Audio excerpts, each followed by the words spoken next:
창밖에서 눈보라가 울부짖는 것보다 청담동의 호화로운 저택 안 공기는 더욱 차가웠다. 광택이 나는 마호가니 긴 식탁 위에는 크리스탈 샹들리에 불빛 아래 은식기가 반짝이며 감정 없는 얼굴들을 비추고 있었다. 최고급 스테이크는 하얀 도자기 접시 위에서 차갑게 식어버렸고 마치 유서연의 결혼 생활에서 온기가 완전히 사라져버린 것 같았다. 시어머니이자 태아그룹의 안주인인 한 여사가 천천히 포크를 내려놓자 숨막히는 정적 속에서 날카로운 금소금이 울려 퍼졌다. 그녀는 짙은 붉은색 립스틱을 바른 입술을 비단 냅킨으로 닦으며 맞은편의 조각상처럼 꼿꼿이 앉아있는 서연을 칼날처럼 날카로운 눈으로 똑바로 쳐다보았다. 새해도 곧 다가오는구나. 한 여사의 목소리는 부드러웠지만 가시가 돋쳐 있었다. 시간 참 빠르네. 우리 민혁이도 이제 30이 넘었는데. 그런데 아직도 집안에 아이 울음소리 하나 들리지 않으니 서연아, 너는 조급하지도 않니? 아니면 강씨 집안의 대를 잇는 일을 중요하게 생각하지 않는 게냐? 내뱉는 모든 단어는 보이지 않는 바늘이 되어 서연의 심장을 곧장 찔렀다. 그녀는 드레스 아래 놓인 두 손을 꽉 쥐었다. 떨리지 않으려고 손톱이 살을 파고들었다. 그녀는 고개를 들어 시어머니의 시선과 그리고 그 옆에 앉은 남자의 차갑고 참을성 없는 눈빛을 마주했다. 바로 그녀의 남편 강민혁이었다. 강민혁은 연극적으로 한숨을 쉬며 의자 뒤로 몸을 기댔다. 그의 얼굴에는 감추지 않는 혐오감이 역력했다. 어머니, 이제 와서 그런 말씀은 해서 뭘 합니까? 어차피 답은 정해져 있는 거 아닙니까? 3년입니다. 3년 동안 아무런 좋은 소식 하나 없었어요. 전 이미 너무 많은 시간과 인내를 낭비했습니다. 그는 마치 그녀가 실패한 투자 프로젝트나 수리가 불가능한 결함 있는 사치품인 것처럼 말했다. 그의 눈에 비친 그녀의 가치는 오직 태아그룹의 후계자 자리를 굳건히 해줄 아들을 낳는 단 하나의 기능에만 달려 있었다. 그 기능이 수행되지 않자 그녀는 즉시 쓸모없는 존재, 그의 명성에 대한 치욕이 되어버렸다. 서연은 등골을 따라 차가운 파도가 밀려오는 것을 느꼈다. 결혼 초 민혁이 아직 다정했던 시절 행복한 미래를 약속하던 말들을 떠올렸다. 하지만 그 모든 것은 의사들이 그녀의 임신 가능성이 극히 낮다고 결론 내린 첫 해가 지나자마자 비누거품처럼 사라져버렸다. 그때부터 그녀는 이 집안의 눈엣가시가 되었다. 한 여사는 잔인한 미소를 지었다. 상류층 귀부인의 잘 관리된 얼굴과는 전혀 어울리지 않는 미소였다. 최고의 의사, 가장 비싼 보약, 우리는 모든 것을 시도했지. 결과는 여전히 제로였지만 아마도 우리는 받아들여야 할 거다. 아무리 씨앗을 뿌려도 절대 열매를 맺지 못하는 땅도 있다는 사실을 말이다. 그 아기에 찬 비유는 식당 안의 공기를 더욱 무겁게 짓눌렀다. 그곳에 있던 다른 친척들은 모두 침묵했다. 그들은 자신의 접시만 내려다보았고 일부는 위선적인 동정심을 보였으며 다른 이들은 노골적으로 고소해하는 표정이었다. 서연은 마치 오래전에 판결이 내려진 재판에서 심판받는 죄인이 된 기분이었다. 그녀는 심호흡을 하며 목소리를 평온하게 유지하려 애썼다. 어머님, 죄송합니다. 제 잘못입니다. 그 나약한 인정은 이런 상황에서 그녀가 할 수 있는 유일한 것이었고 짓밟히고 있는 자존심을 가리는 마지막 얇은 갑옷이었다. 어떤 저항이라도 상황을 악화시킬 뿐이라는 것을 그녀는 알고 있었다. 하지만 그녀의 겸손함은 민혁의 경멸을 부추길 뿐이었다. 그는 그녀를 곁눈질로 쳐다보며 비꼬는 투로 말했다. 죄송해, 당신의 사과가 아이로 변하기라도 하나? 아니면 이 사회 앞에서 내 체면을 세워주기라도 해? 그들은 내 등 뒤에서 자기 집안 하나 제대로 관리 못하는 놈이 어떻게 그룹 전체를 관리하겠냐고 수군대고 있어. 나이프를 쥔 그의 손에 힘이 들어갔고 손가락 마디가 하얗게 변했다. 대를 이을 수 없다는 무력감은 강박관념이 되었고 그가 항상 추구해온 완벽한 경력의 오점이 되었다. 그리고 그는 그 모든 분노와 실망을 아내라고 부르는 여자의 머리 위에 쏟아부었다. 그는 그녀를 진정으로 사랑한 적이 없었다. 그에게 필요한 것은 오직 그녀의 자궁뿐이었다. 한 여사는 아들의 말에 동의하며 고개를 끄덕인 후 걱정이라는 가면을 쓴 잔인한 제안을 하기 위해 서연에게로 돌아섰다. 아니면 이렇게 하자꾸나. 다른 해결책을 찾아야지. 태하의 미래를 위해서 그리고 민혁이를 위해서 말이다. 아마 대리모를 구하는 것도 나쁜 선택은 아닐 게다. 혹은 그녀는 말을 멈추고 날카로운 눈으로 서연을 다시 한번 훑었다. 아이를 위한 새로운 엄마를 찾는 것도 그것은 그녀의 결혼 생활에 대한 사형 선고였고 모든 사람 앞에서 공개적으로 내려졌다. 굴욕은 극에 달했다. 서연은 온몸에 피가 얼어붙는 것 같았다. 더 이상 고통스럽지 않았다. 그저 차가운 공허함만이 남았다. 그녀가 3년 동안 필사적으로 연기해온 행복한 가족이라는 연극은 이제 공식적으로 막을 내렸다. 민혁은 어머니의 제안에 반대하지 않았다. 그는 그저 침묵했고 그 침묵은 어떤 말보다도 더 잔인했다. 그것은 암묵적인 동의였고 그녀의 존재가 더 이상 필요 없다는 인정이었다. 그는 그녀를 쳐다보지도 않았고 시선은 마치 돌아가신 분에게서 승인을 구하는 것처럼 태아그룹의 창업주인 할아버지의 초상화에 고정되어 있었다. 서연은 천천히 자리에서 일어났다. 그녀의 행동은 모든 사람의 주의를 끌었다. 그녀는 예의 바르게 고개를 숙였고 목소리에는 감정의 파동이 전혀 없었다. 조금 피곤해서요. 먼저 방에 올라가 쉬겠습니다. 그녀는 누구의 허락도 기다리지 않고 조용히 몸을 돌려 식당을 떠났고 등 뒤에는 복잡한 시선들과 극도의 긴장감이 남았다. 길고 차가운 복도를 지나는 그녀의 발걸음은 흔들림이 없었다. 벽에 걸린 값비싼 예술 작품들은 이 장소의 영혼 없는 호화로움을 비웃는 듯했다. 한때 수많은 소녀들의 꿈이었던 이 집은 그녀에게는 금박을 입힌 감옥이었다. 구석구석마다 외로움과 소리 없는 눈물의 기억이 배어 있었다. 무거운 침실 문이 등 뒤에서 닫히고 그녀를 위선적인 외부 세계와 격리시키자 서연은 비로소 긴 한숨을 내쉬었다.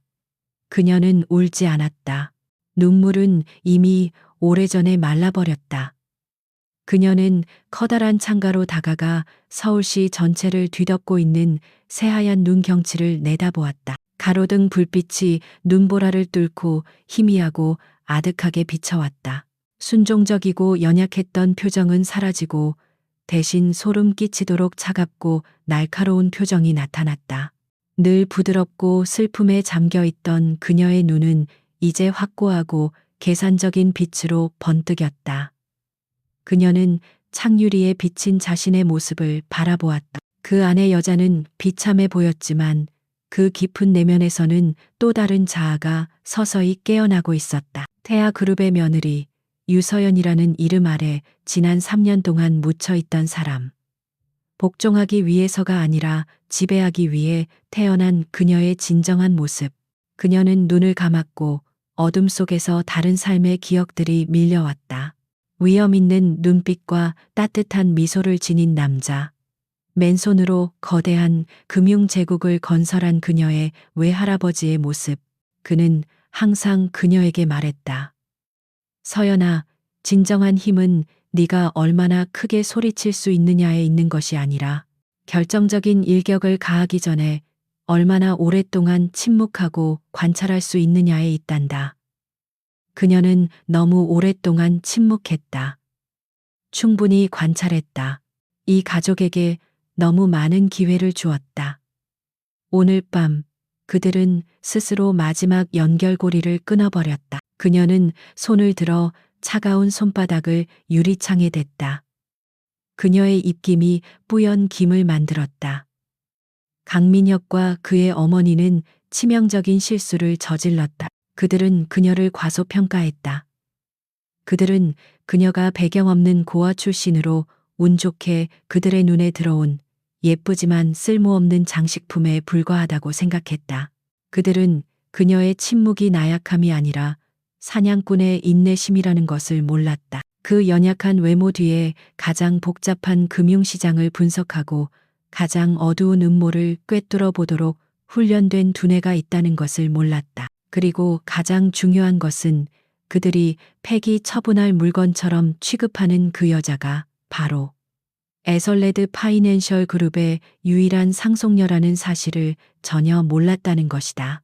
손가락 하나로 세계 경제 전체를 뒤흔들 수 있는 막강한 힘을 가진 세계에서 가장 강력한 금융제국, 그들이 그토록 자랑스러워하는 태아그룹은 AFG에 비하면 사막의 모래알 한 톨에 불과했다. 오만함이 그들의 눈을 멀게 했다.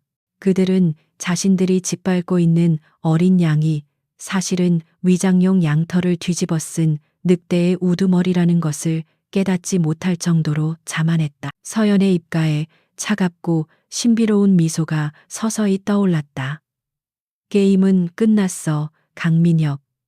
아니, 정확히 말하면 너의 게임이 끝난 거지. 이제는 내가 게임의 규칙을 정할 차례야. 바깥의 눈보라는 마치 곧 풀려날 분노를 예고하듯 더욱 거세지는 것 같았다. 오늘 밤 청담동에는 눈만 내리는 것이 아니었다. 하나의 환상이 무너지고 한 명의 여왕이 부활하는 밤이었다. 다음 날 아침 식사는 모욕적인 말보다 더 무서운 침묵 속에서 진행되었다. 강민혁은 식탁 상석에 앉아 거짓된 집중력으로 경제신문을 읽고 있었고 그의 얼굴은 얼음으로 조각된 듯했다. 그는 서연을 한 번도 쳐다보지 않았고 마치 그녀를 가구의 일부이자 신경 쓸 가치도 없는 보이지 않는 존재로 취급했다. 그의 침묵은 정교한 고문 방식이었고 그녀가 그의 세계에서 완전히 배제되었음을 확인시키는 방법이었다. 서연 역시 침묵했다. 그녀는 평소처럼 우아하고 순종적인 몸짓으로 천천히 전복죽을 먹었다. 하지만 죽 그릇을 내려다보는 그녀의 눈꺼풀 뒤에서는 슈퍼컴퓨터의 속도로 두뇌가 작동하고 있었다. 어젯밤의 감정 폭풍은 가라앉고 그 자리를 차가운 명료함이 대신했다. 그녀는 더 이상 희생자가 아니었다.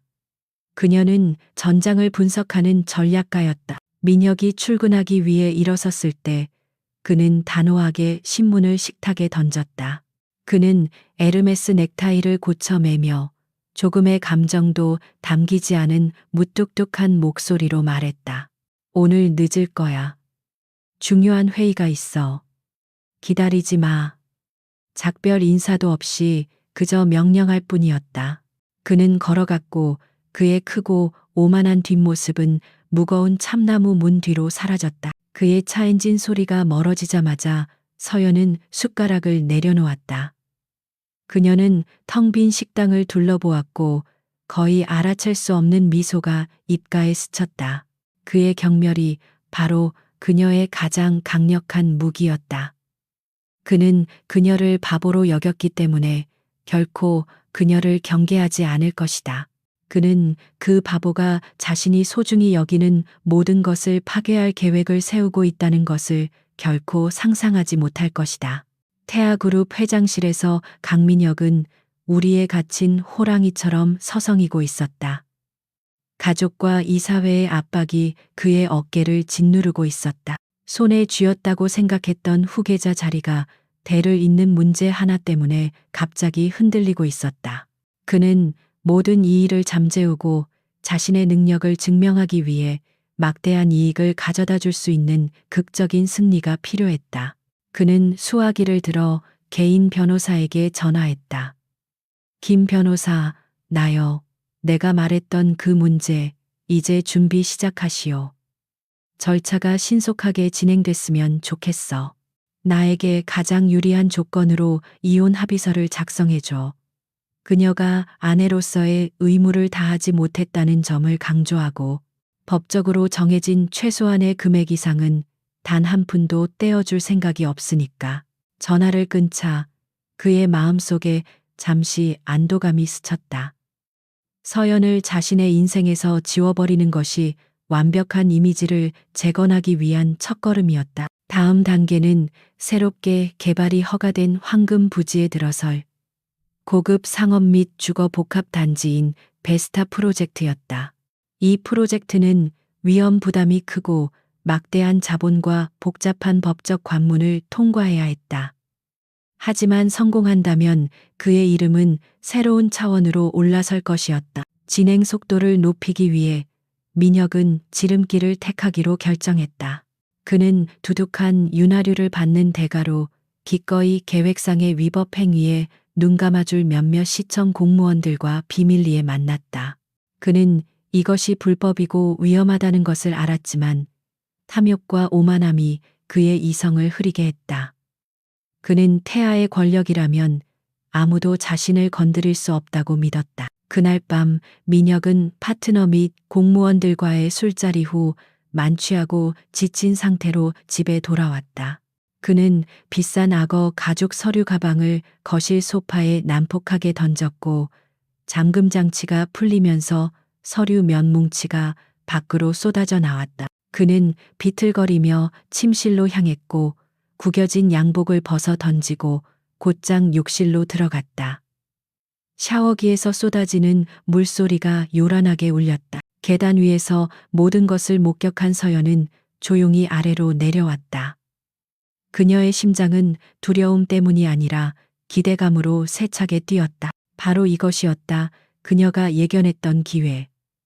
그녀는 서류 가방으로 다가가 날카로운 눈으로 서류들을 훑었다. 대부분은 일반적인 재무 보고서였지만 베스타 프로젝트 대외비라는 라벨이 붙은 별도의 파일이 있었다. 그것을 집어드는 그녀의 손이 약간 떨렸다. 그녀는 소리 내지 않고 조심스럽게 한 장 한 장 넘겼다. 숫자들, 설계 도면들, 계약 조항들이 눈앞에 펼쳐졌다. 어릴 적부터 세계 최고의 금융 전문가들에게 단련받은 지식과 경험으로 그녀는 즉시 이상한 점들을 발견했다. 블루스카이 개발이라는 건설 회사가 공개 입찰 없이 주 계약자로 지정되어 있었다. 홍보와 법률 자문을 위한 비용은 터무니없이 높았다. 그리고 가장 의심스러운 것은 케이맨 제도에 본사를 둔 유령, 회사에 대한 지불 조건을 명시한 계약서 부록이었다. 이것들은 자금 세탁과 뇌물 수수의 전형적인 징후였다. 민혁은 그녀의 무지를 너무나 확신했다. 그는 자신이 살아있는 화병 취급하던 아내가 이 복잡한 서류들을 읽고 이해할 수 있으리라고는, 심지어 그 무미건조한 숫자들 뒤에 숨겨진 음모를 꿰뚫어 볼 수 있으리라고는 결코 상상하지 못했다.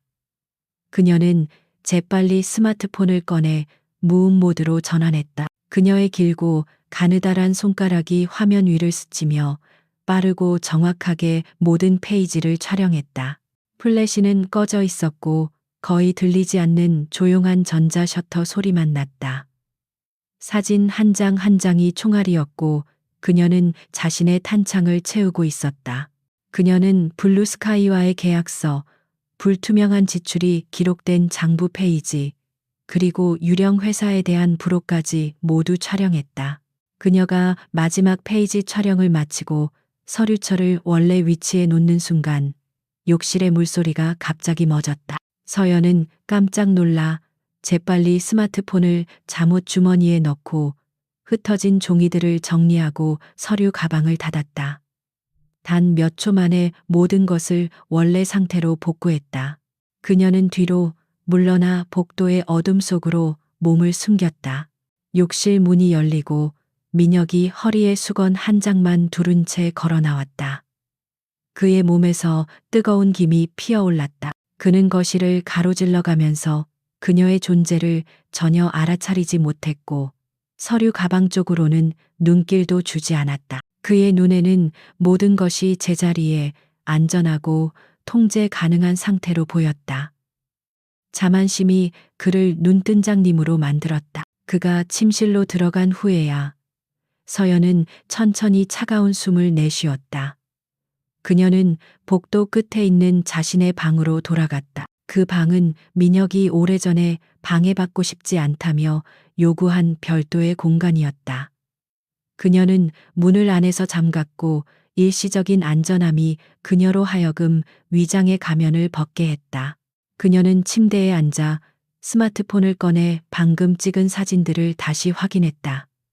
숫자와 조항들이 그녀의 눈앞에서 춤을 췄다. 더 이상 영혼 없는 문자가 아니라 남편의 범죄에 대한 반박할 수 없는 증거였다.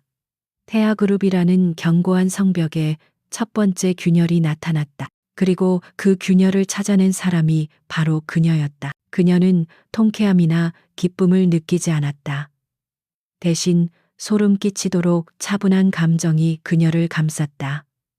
이것은 질투나 고통 때문에 벌이는 충동적인 복수가 아니었다. 이것은 신중하게 계산된 체스 게임이었다. 강민혁은 그녀를 무시했고 그녀의 존엄성을 짓밟았다. 이제 그녀는 그가 결코 인정하지 않았던 바로 그 지성을 사용하여 그가 소중히 여기는 모든 것, 즉 권력, 명성, 그리고 재산을 빼앗을 것이다. 그녀는 모든 사진을 다중 암호화된 폴더로 옮긴 다음 갤러리에서 삭제했다. 첫 번째 단계는 끝났다. 이제 그녀는 이 데이터를 분석하고 자금의 흐름을 추적하고 부패의 네트워크 전체를 폭로할 최고의 전문가들이 필요했다. 한국의 어떤 세력도 맞설 수 없는 힘이 필요했다. 전화를 걸 시간이었다. 지구 반대편 스위스의 평화로운 도시 제네바로 향하는 전화였다. 깊은 밤, 청담동 저택의 침묵은 묘지의 그것과 같았다. 유서연은 자신의 방 창가에 서서 도시의 불빛이 눈송이처럼 흩날리는 어둠 속으로 스며드는 것을 지켜보았다. 그녀의 손에는 남편과 시어머니의 경멸만큼이나 차가운 스마트폰이 들려 있었다. 그 안에는 태아그룹의 부패한 심장을 드러낼 증거가 잠들어 있었다. 그러나 이 증거를 단순한 폭로로 끝낼 수는 없었다. 그것은 정교하게 연마된 칼날이 되어야 했고 가장 정확한 순간에 가장 치명적인 곳을 찔러야 했다. 그러기 위해서는 그녀 혼자의 힘으로는 부족했다. 그녀에게는 세상의 그림자 속에서 움직이며 국가의 경제마저 뒤흔들 수 있는 막강한 힘이 필요했다. 서연은 숨겨둔 서랍 깊숙한 곳에서 작고 검은색의 어떠한 로고도 없는 특수 제작된 위성 전화를 꺼냈다. 그녀가 꺼내든 것은 평소 사용하던 스마트폰이 아니었다. 이것은 오직 단 한 사람, 그녀의 과거와 미래를 연결하는 유일한 고리와 통신하기 위한 장치였다. 그녀는 심호흡을 한 번 하고 암호화된 번호를 눌렀다. 수신음 대신 짧고 건조한 전자음 몇 개가 이어지더니 스위스 제네바의 한적한 호숫가에 위치한 사무실의 보안 회선을 통과했다. 곧이어 수화기 너머로 목소리가 들려왔다. 수십 년의 세월이 묻어나는 그러나 강철 같은 의지가 느껴지는 중후한 목소리였다. 기다리고 있었습니다. 서연의 입술이 조용히 열렸다. 그녀의 목소리는 낮고 안정적이었다. 라인강의 물은 여전히 푸른가요? 이것은 단순한 안부 인사가 아니었다. 그것은 주군과 충신 사이에 세상 누구도 알지 못하는 그들만의 암호였다. 그녀의 정체성을 확인하고 거대한 기계의 잠금을 해제하는 열쇠였다. 목소리의 주인은 잠시 침묵했다가 깊은 존경심이 담긴 톤으로 대답했다. 언제나처럼요, 작은 아가씨.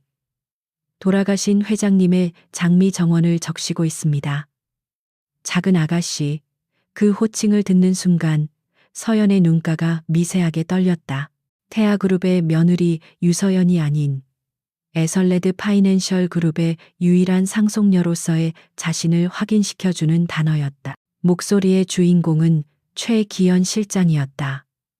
그는 서연의 외할아버지가 가장 신뢰했던 비서이자 지금은 AFG의 유럽 본부를 총괄하는 최고 경영자 중 한 사람이었다. 외할아버지가 돌아가신 후 그는 유언에 따라 서연의 가장 충실한 수호자이자 집사가 되어 그녀가 세상의 눈을 피해 평범한 삶을 살아가는 동안 그림자처럼 그녀를 지켜왔다.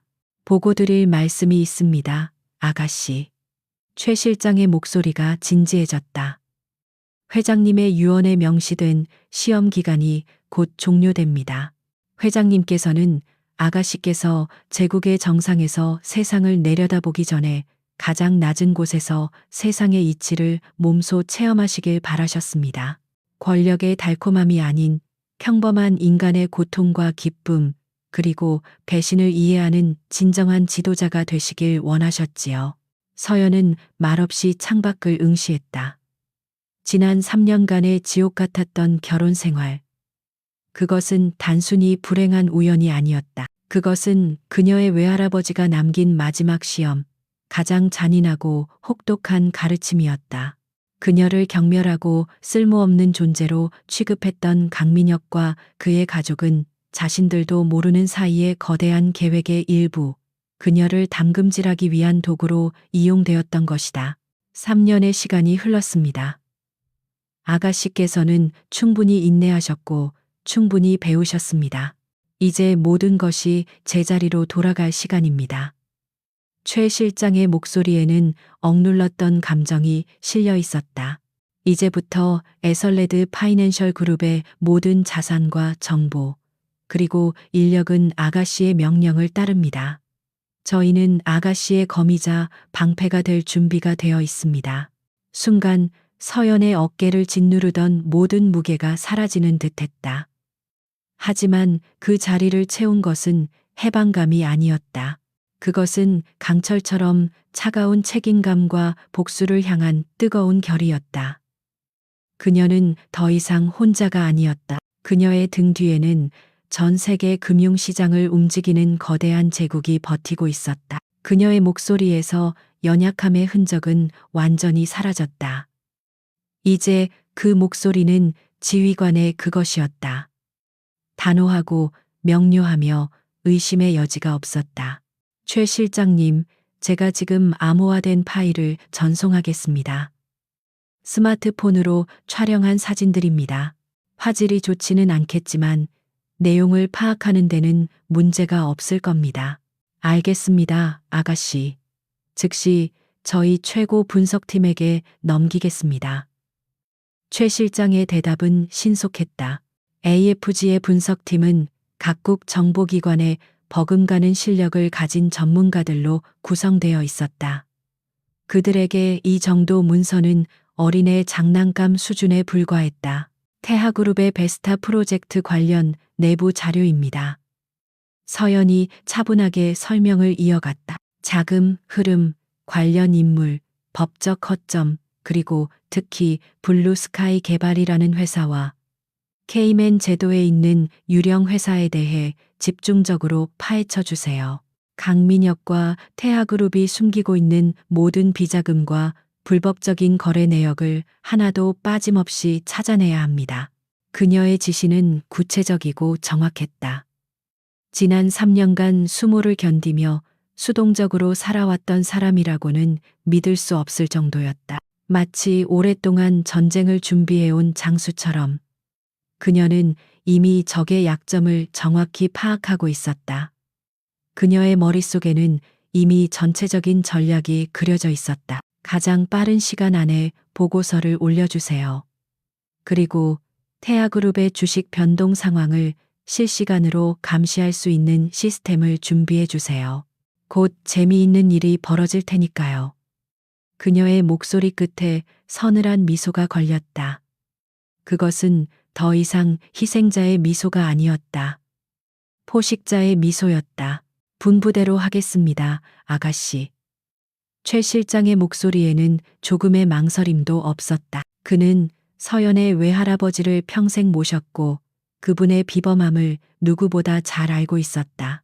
그리고 지금 그는 수화기 너머의 젊은 상속녀에게서 외할아버지의 모습을, 아니 그보다 더 무서운 냉철함과 대담함을 느끼고 있었다. 전화가 끊겼지만 서연은 한동안 그 자리에 미동도 없이 앉아 있었다.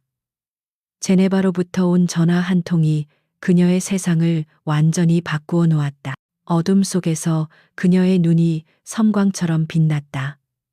지난 3년간 그녀는 죽은 듯이 살았다. 하지만 그것은 끝을 위한 죽음이 아니라 새로운 시작을 위한 동면이었다. 유리창에 비친 여자의 눈은 더 이상 슬픔이나 체념에 젖어 있지 않았다. 그곳에는 거대한 제국의 지배자만이 가질 수 있는 차가운 총명함과 냉혹한 결단력이 서려 있었다. 강민혁, 그리고 태아그룹, 너희들은 잠자는 용의 코털을 건드렸다. 이제 곧 너희들이 쌓아 올린 오만한 성이 어떻게 무너져 내리는지 똑똑히 지켜보게 될 것이다. 겨울은 이제 시작일 뿐이었다. 제네바에서 온 보고서는 서연이 전화를 끊은 지 불과 6시간 만에 도착했다. AFG의 정보 수집 및 분석 능력은 한 국가의 정보기관을 능가하는 수준이었다. 암호화된 이메일에 첨부된 파일은 태아그룹의 추악한 내부를 속속들이 파헤친 엑스레이 사진과도 같았다. 최 실장의 분석팀은 서연이 보낸 사진 속 단서들을 바탕으로 거미줄처럼 얽힌 비자금의 흐름을 완벽하게 재구성해냈다. 블루 스카이 개발은 서류상으로만 존재하는 페이퍼 컴퍼니였고 그 실소유주는 강민혁의 외삼촌이었다. 프로젝트 비용은 부풀려졌고 그 차액은 여러 단계의 세탁 과정을 거쳐 케이맨 제도의 비밀 계좌로 흘러 들어가고 있었다. 그 돈의 일부는 베스타 프로젝트의 인허가를 담당하는 시청 고위 공무원들에게 뇌물로 전달된 정황까지 포착되었다. 보고서는 여기서 그치지 않았다. AFG의 분석가들은 태아그룹 전체의 재무 구조를 분석하여 가장 취약한 고리를 정확히 지목했다. 그것은 바로 베스타 프로젝트의 시공을 맡게 될 핵심 계열사 태아건설이었다. 태아건설은 최근 몇 년간 무리한 사업 확장으로 인해 부채 비율이 극도로 높았고 현금 유동성에도 심각한 문제가 있었다. 태아그룹의 화려한 외관 속에 가려진 골마 터지기 직전의 종기였다. 서연은 자신의 서재에서 태블릿 PC 화면에 떠 있는 보고서를 읽으며 차가운 미소를 지었다. 강민혁은 자신이 거대한 성의 왕이라고 생각하겠지만 그녀의 눈에는 이미 곳곳에 균열이 가고 기초가 썩어 들어가는 낡은 건물에 불과했다. 이제 그 건물을 무너뜨리는 것은 시간 문제였다. 하지만 그녀는 건물이 한 번에 와르르 무너지기를 원치 않았다. 한층 한층 공포와 절망 속에서 서서히 붕괴하는 모습을 지켜보고 싶었다. 그녀는 다시 한번 암호화된 통신 채널을 열었다. 이번 상대는 제네바가 아닌 런던 금융가의 중심에 위치한 AFG의 트레이딩 데스크 책임자였다. 작전명은 네메시스로 하지요. 그녀의 타이핑은 빠르고 정확했다.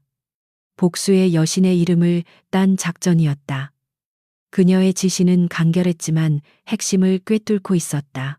룩셈부르크에 등록된 우리 위장 펀드 아르테미스 캐피털의 이름으로 움직입니다. 목표는 태아건설. 1단계로 우리가 보유한 모든 정보력을 동원하여 태아건설의 부실한 재무 상태와 베스타 프로젝트의 잠재적 위험성을 분석한 보고서를 익명으로 작성. 신뢰도 높은 몇몇 투자 정보지에 흘리세요. 시장이 의심을 품기 시작하는 것만으로도 충분합니다. 2단계는 타이밍이 중요합니다. 보고서가 시장에 퍼지며 의구심이 최고조에 달했을 때 대량의 공매도 주문을 넣습니다. 목표는 단시간 내에 주가를 20% 이상 폭락시키는 것입니다. 시장의 공포 심리를 유발하여 투매를 이끌어내야 합니다. 태아그룹이 대응할 시간을 주어서는 안 됩니다. 지시를 내리는 서연의 얼굴에는 어떤 감정도 떠오르지 않았다. 수천억 원의 돈이 오가는 한 기업의 운명을 뒤흔들 수 있는 작전을 지시하면서도 그녀는 마치 체스판에 말을 옮기는 것처럼 침착하고 냉정했다. 지난 3년간의 굴욕이 그녀의 감정을 마비시킨 대신 그녀의 이성을 강철처럼 단련시켰다. 작전은 빛의 속도로 실행되었다. 그로부터 이틀 후 한국증권가에는 출처를 알 수 없는 태아건설의 유동성 위기 및 잠재부실 채권에 관한 분석 보고서가 익명으로 돌기 시작했다. 처음에는 단순한 찌라시로 치부되었지만 보고서의 내용은 너무나 상세하고 구체적이었다. AFG의 분석가들이 작성한 보고서는 태아건설의 내부 회계 자료를 직접 들여다본 것처럼 정확했다. 시장은 즉각 반응했다. 기관 투자자들 사이에서 불안감이 확산되었고 태아건설의 주가는 소폭 하락하기 시작했다. 바로 그 순간 서연의 두 번째 지시가 떨어졌다. 런던과 뉴욕, 홍콩의 AFG 트레이더들이 아르테미스 캐피털의 이름으로 일제히 수천억 원 규모의 공매도 물량을 쏟아냈다.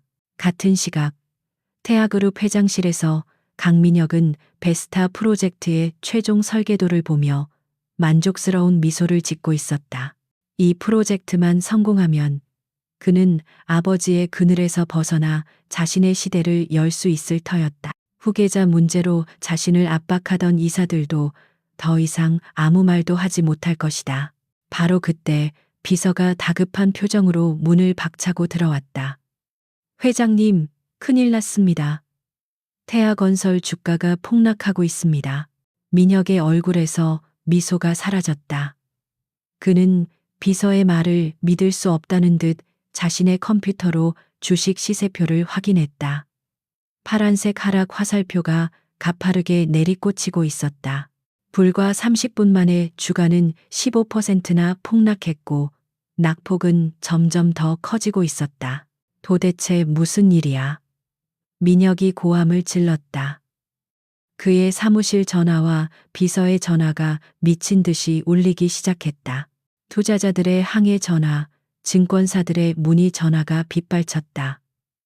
회의실에 긴급 대책 회의가 소집되었다. 임원들은 창백한 얼굴로 모니터에 떠 있는 주가 그래프에서 눈을 떼지 못했다. 숫자가 1초 단위로 곤두박질치고 있었다. 누가 이런 짓을 하는 겁니까? 성진그룹입니까? 아니면 다른 경쟁사? 한 임원이 떨리는 목소리로 물었다. 민혁은 주먹으로 테이블을 내리쳤다. 누군가 의도적으로 시장을 흔들고 있는 게 분명해. 당장 원인을 파악해. 그리고 우리 자사주를 매입해서라도 주가 방어에 나서. 하지만 거대한 파도 앞에서 모래성을 쌓는 격이었다. 공포에 질린 개인 투자자들의 투매가 쏟아지기 시작했고 주가의 하락 속도는 걷잡을 수 없이 빨라졌다. 그날 오후 증시가 마감되었을 때 태아건설의 주가는 전일 대비 28% 폭락했고 시가총액은 하루 만에 5천억 원 이상 증발해버렸다. 태아그룹 전체의 주가도 동반 하락하며 시장의 신뢰는 바닥으로 떨어졌다. 그날 밤 저택으로 돌아온 민혁은 분노로 이성을 잃은 야수와 같았다. 그는 서재에서 고함을 지르며 값비싼 도자기를 벽에 던져 박살냈다. 그는 이 모든 것이 자신의 성공을 시기한 경쟁자들의 비열한 공격이라고 확신했다.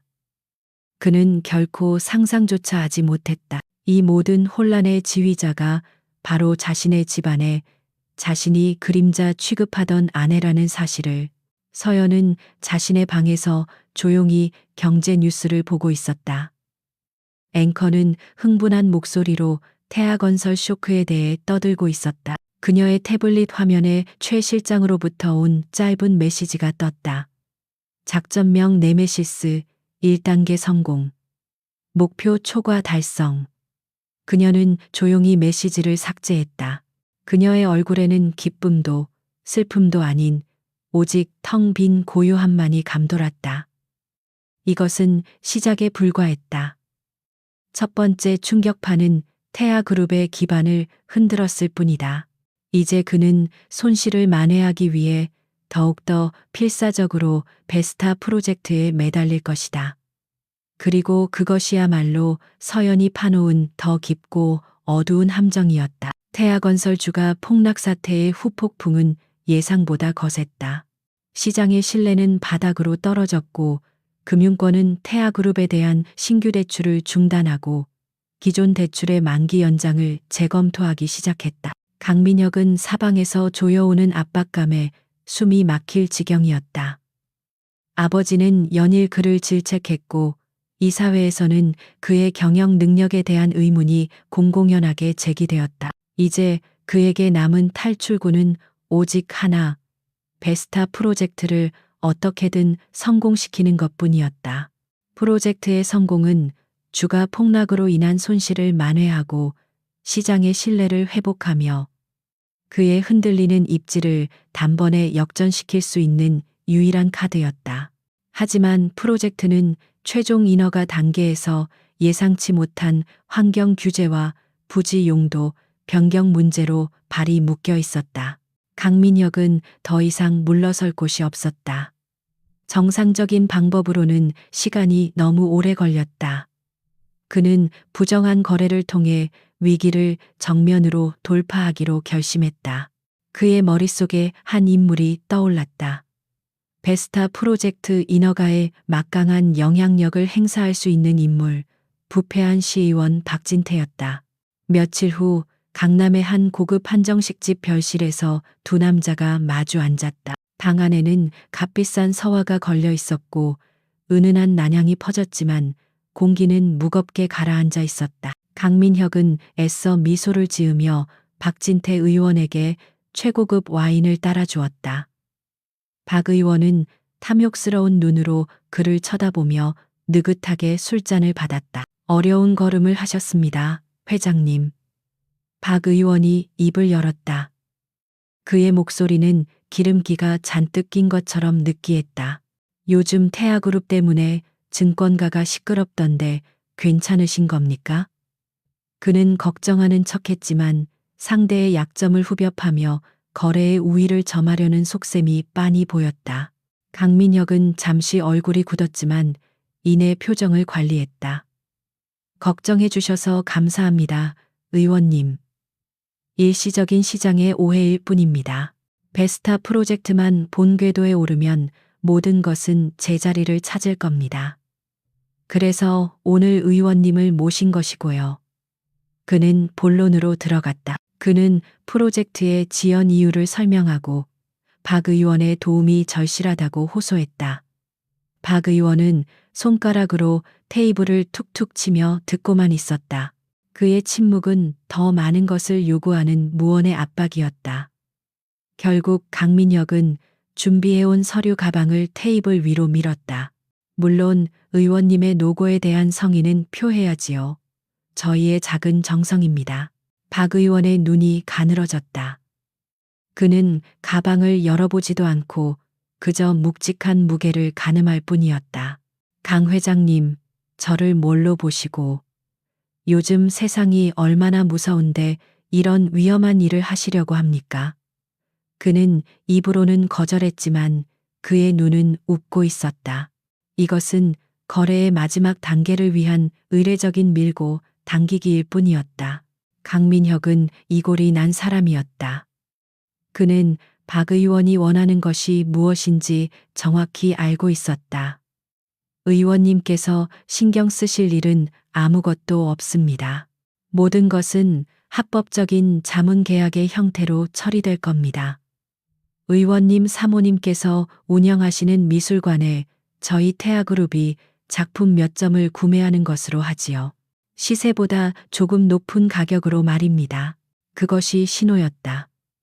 뇌물을 예술품 거래로 위장하는 것은 그들이 흔히 사용하는 수법이었다. 박 의원은 만족스러운 듯 크게 웃음을 터뜨렸다. 역시 강 회장님은 말이 통하는 분이야. 좋습니다. 베스타 프로젝트 제가 책임지고 일주일 안에 최종 허가가 나도록 힘써 보겠습니다. 사소한 환경 문제 따위가 대기업의 앞길을 막아서야 되겠습니까?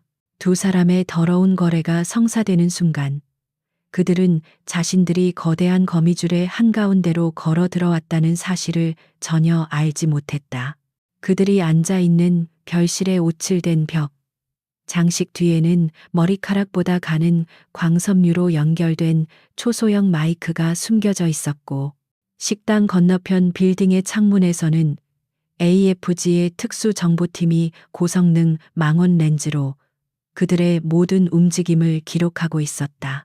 같은 시각 유서연은 자신의 서재에서 여러 개의 모니터를 조용히 응시하고 있었다. 한쪽 모니터에는 한정식 집 별실의 실시간 음성 파형이 그래프로 표시되고 있었고, 다른 쪽 모니터에는 박 의원 부인이 운영하는 미술관의 법인 등기부등본과 최근 거래 내역이 떠 있었다. 최 실장이 동원한 팀은 전직 국정원 요원과 군 정보사 출신들로 구성된 AFG의 특수정보팀이었다. 그들에게 이 정도의 감시와 정보 수집은 일상적인 업무에 불과했다. 강민혁이 박 의원과 헤어진 후 AFG의 추적팀은 즉시 움직였다. 그들은 강민혁의 비서가 미술관 측과 접촉하는 통화 내역을 감청했고, 태아그룹의 재무팀에서 위장 거래를 위해 자금이 인출되는 과정을 실시간으로 추적했다. 돈은 여러 개의 차명 계좌를 거쳐 미술관의 법인 계좌로 흘러들어갔고, 박 의원의 아내는 그 돈으로 새로운 부동산을 매입했다. 모든 증거는 차곡차곡 쌓여갔다. 녹음 파일, 고화질 영상, 위장 계좌를 통한 자금 이체 기록, 조작될 인허가, 서류의 원본 파일까지. 서연은 마치 퍼즐 조각을 맞추듯 강민혁과 그의 부패한 협력자들이 빠져나갈 수 없는 완벽한 증거의 성을 쌓아 올리고 있었다. 그녀는 서두르지 않았다. 덫은 이미 놓였고 사냥감이 덫의 깊이를 깨닫지 못하고 더 깊이 들어올 때까지 기다릴 뿐이었다. 박 의원과의 거래를 성공시킨 강민혁은 오랜만에 자신감을 되찾았다. 그는 자신이 위기를 기회로 바꾸었다고 굳게 믿었다. 그는 집에 돌아와서도 의기양양한 태도를 감추지 못했다. 그는 저녁 식사 자리에서 서연을 보며 비웃듯이 말했다. 당신처럼 집에서 아무것도 안 하는 사람은 모르겠지만 밖에서 남자들은 이렇게 전쟁처럼 사는 거야. 곧 모든 게 정상으로 돌아올 테니 당신은 그저 조용히 있기나 해. 서연은 아무런 대꾸도 하지 않고 조용히 수저를 내려놓았다. 그녀의 순종적인 침묵 속에서 강민혁은 만족감을 느꼈다. 그는 자신의 아내가 얼마나 무지하고 무력한 존재인지 다시 한번 확인하며 우월감에 젖었다. 그는 결코 알지 못했다. 자신이 방금 내뱉은 오만한 말들이 자신의 무덤을 파는 삽질 소리와 같았다는 것을. 서연의 컴퓨터 화면에 증거 수집 완료라는 메시지가 떴다. 거미줄은 완성되었다. 이제 남은 것은 거미줄에 걸린 먹잇감이 필사적으로 발버둥 치는 모습을 지켜보는 것뿐이었다.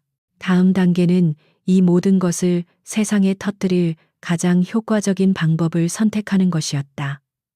단순한 언론 제보가 아니었다. 태아그룹을 재기불능의 상태로 만들 거대한 폭풍이 필요했다. 강민혁과 박진태 의원의 은밀한 거래가 있은 지 정확히 일주일 후 베스타 프로젝트에 대한 최종 건축 허가가 기적처럼 떨어졌다. 모든 법적, 행정적 장애물이 마치 존재하지 않았던 것처럼 사라졌다. 강민혁은 승리감에 도취했다.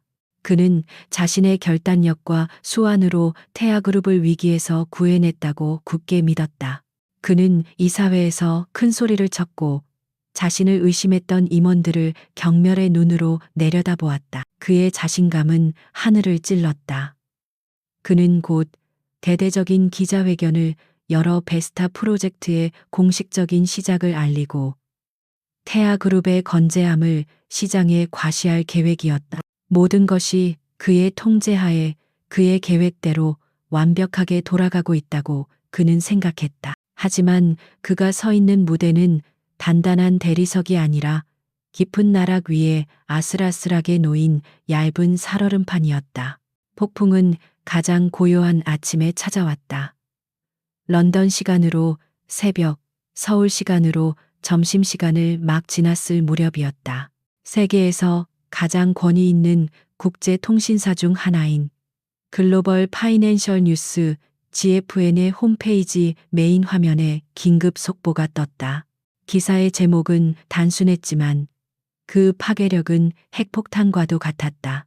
단독 한국의 대기업 태아그룹 베스타 프로젝트 관련 수천억 원대 비자금 조성 및 정관계 로비 정황 포착. 기사는 한 편의 잘 짜인 범죄 영화 시나리오 같았다. GFN의 탐사 보도팀은 태아그룹의 비자금이 어떻게 조성되어 페이퍼 컴퍼니를 통해 세탁되고 그 돈이 박진태 시의원을 포함한 정관계 인사들에게 흘러 들어갔는지를 상세하게 보도했다. 기사에는 강민혁과 박진태 의원이 한정식집에서 만나 거래하는 장면을 찍은 고해상도 사진과 흐릿하지만 목소리 톤까지 분석 가능한 대화 녹취록의 일부가 포함되어 있었다. 뿐만 아니었다. 기사는 태아건설의 부실한 재무 상태와 분식회계 의혹까지 정면으로 제기했다. 얼마 전 시장에 떠돌던 익명의 보고서가 단순한 뜬소문이 아니었음을 증명하는 구체적인 회계 자료와 내부 문건들이 증거로 제시되었다. 기사의 모든 문장은 반박할 수 없는 사실과 데이터로 뒷받침되었고 마지막 문장은 태아그룹에 대한 사형 선고나 다름없었다. 이번 사건은 단순한 기업 비리를 넘어 한국 사회의 고질적인 정경유착의 단면을 보여주는 심각한 범죄 행위이며 사법당국의 철저한 수사가 요구된다. 기사가 터져 나온 순간 전 세계 금융시장은 발칵 뒤집혔다. GFN의 보도는 그 어떤 증권사 리포트보다 강력한 힘을 가지고 있었다. 기사는 순식간에 번역되어 한국의 모든 언론사 홈페이지를 도배했고 주요 방송사들은 정규 방송을 중단하고 긴급 뉴스를 내보내기 시작했다. 태아그룹 사옥은 아수라장이 되었다. 주식시장이 개장하자마자 태아그룹의 모든 계열사 주식은 개장과 동시에 하한가로 직행했다. 매도 물량만 산더미처럼 쌓였고 매수세는 완전히 실종되었다. 서킷 브레이커가 여러 차례 발동되었지만 속수무책이었다. 태아그룹의 시가총액은 불과 1시간 만에 수조 원이 허공으로 사라졌다. 강민혁은 자신의 사무실에서 핏기 없는 얼굴로 모니터를 보고 있었다. 그의 눈앞에서 그가 평생을 바쳐 지키고 키우려 했던 제국이 잿더미로 변하고 있었다. 거짓말이야. 이건 조작이야. 당장 GFN에 연락해서 기사를 내리라고 해. 명예훼손으로 고소해. 그는 이성을 잃고 고함을 질렀지만 그의 목소리는 거대한 폭풍 속에서 힘없는 비명에 불과했다. 홍보팀과 법무팀은 패닉 상태에 빠졌다. GFN은 전 세계를 상대로 하는 언론사였고 그들의 탐사 보도는 실수 하나 없이 완벽한 증거를 기반으로 했다. 섣불리 대응했다가는 더 큰 망신만 당할 것이 뻔했다. 전화는 불통이었고 복도에는 절망적인 표정의 직원들이 넋을 잃고 서성였다. 그의 아버지인 강 회장은 뒤늦게 소식을 듣고 회사로 달려왔다. 그는 회장실 문을 박차고 들어와 다짜고짜 아들의 뺨을 후려쳤다. 이 멍청한 놈, 내가 경고하지 않았더냐. 조심하라고. 내 놈의 오만함이 결국 이 집안을 전부 말아먹는구나. 노회한 경영자는 사태의 심각성을 본능적으로 깨달았다. 이것은 단순한 주가 하락이 아니었다. 그룹의 존폐가 걸린 문제였다. 강민혁은 얻어맞은 뺨을 붙잡고 아버지를 노려보았다. 그의 눈은 붉게 충혈되어 있었다. 아버지는 뭘 하셨습니까? 이건 외부의 공격입니다. 성진그룹 놈들이나 다른 놈들이 우리를 죽이려고 꾸민 짓이라고요. 내부 배신자가 있는 게 틀림없습니다. 정보를 흘린 놈을 찾아내야 합니다. 그의 어리석은 분노 속에서도 그의 의심은 결코 집안을 향하지 않았다. 그의 머릿속에 유서연이라는 이름은 단 한순간도 스쳐 지나가지 않았다. 그에게 그녀는 여전히 아이도 낳지 못하는 무능하고 순종적인 아내, 이 거대한 전쟁과는 아무런 상관도 없는 배경 속 인물일 뿐이었다. 그의 오만함은 그의 눈을 멀게 했고 진정한 적이 누구인지 볼 수 있는 최소한의 가능성마저 차단해버렸다. 폭풍은 여기서 그치지 않았다. 오후가 되자 대검찰청에서 공식 발표가 나왔다. GFN의 보도 내용을 심각하게 인지하고 있으며 사건의 중대성을 고려하여 반부 패수사부의 특별수사팀을 꾸려 즉시 수사에 착수하겠다고 밝혔다. 곧이어 태아그룹 본사와 강민혁의 자택, 그리고 박진태 의원의 사무실에 대한 압수수색 영장이 발부되었다는 속보가 이어졌다. 청담동 저택의 분위기는 장례식장보다 더 무거웠다. 한 여사는 소파에 쓰러져 울부짖었고 다른 친척들은 자신들에게 불똥이 튈까봐 전전긍긍하며 서로의 눈치만 살폈다. 며칠 전까지만 해도 서연을 벌레 보듯 하던 그들이었지만 지금은 누구도 그녀에게 신경 쓸 여유가 없었다. 유서연은 자신의 방에서 이 모든 광경을 TV 화면을 통해 조용히 지켜보고 있었다. 검사들과 수사관들이 태아그룹 사옥으로 들이닥치는 장면. 기자들 앞에서 고개를 숙인 채 도망치듯 차에 오르는 박진태 의원의 모습, 그리고 절망적인 표정으로 기자들에게 둘러싸인 남편 강민혁의 얼굴까지. 그녀의 표정에는 어떠한 변화도 없었다. 심장 박동조차 평소와 다름없이 고요했다. 그녀의 암호화된 태블릿에 짧은 메시지가 도착했다. 제네바의 최 실장이 보낸 것이었다. 폭풍이 시작되었습니다, 아가씨. 다음 지시를 기다리겠습니다. 서연은 메시지를 확인하고는 곧바로 삭제했다. 그녀는 창가로 다가가 밖을 내다보았다. 맑게 갠 하늘 아래 서울은 여느 때와 다름없이 평화로워 보였다. 하지만 그녀는 알고 있었다. 저 평화로운 풍경 아래 거대한 탐욕의 성 하나가 지금 이 순간에도 굉음을 내며 무너져 내리고 있다는 것을. 이제 남은 것은 마지막 장을 장식할 화려한 피날레뿐이었다.